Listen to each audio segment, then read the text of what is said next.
Magandang araw, narito ang balita sa oras ito. Muling nagkaroon ng phreatic eruption ang Bulkan Taal ganap na alas 9:29 kaninang umaga at tumagal hanggang alas 10:33 ng umaga. Sa bidyong kuha ng Talisay Municipal Disaster and Risk Reduction Management Office o Talisay MDRRMO, kapansin-pansin ang pagbuga ng makapal na usok mula sa bulkan. Mula sa naitalang 700 metrong taas ng katamtamang pagsingaw kahapon, mas malaking bulto ng usok at ang ibinuga ng bulkan kanina na napadpad sa Timog Kanluran.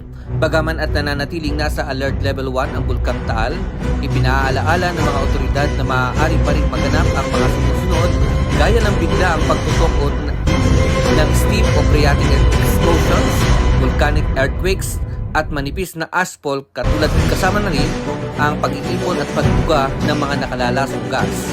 Dahil dito patuloy ang paalaala sa publiko na nananatili pa rin ipinagbabawal ang pagpasok sa Taal Volcano Island lalo na sa main crater at ang Castilla features at pamamalagi sa lawa ng Taal. Ganon din ipinagbabawal ang paglipad ng anumang uri ng sasakyang panghimpapawid malapit sa tuktok ng bulkan. At ito ang BNN News Plus. Ako si Jonald B. Dinarayos, nag-uulat. Ito ang BNN, Balikas News Network, sharing good news, bridging communities.